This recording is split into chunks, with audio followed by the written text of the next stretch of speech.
Best wishes, Kong and V.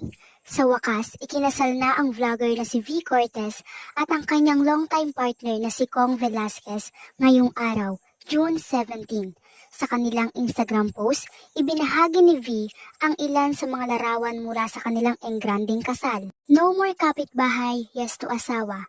Hashtag Perfect Kong V Nation saad ni V sa kanyang caption.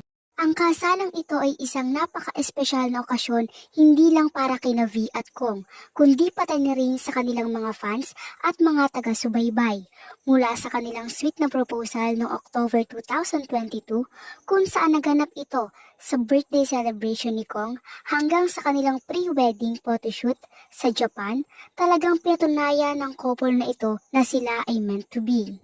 Naganap ang kanilang kasal sa isang eleganting venue na puno ng emosyon. Naikwento pa nga ni V na nung nagbayad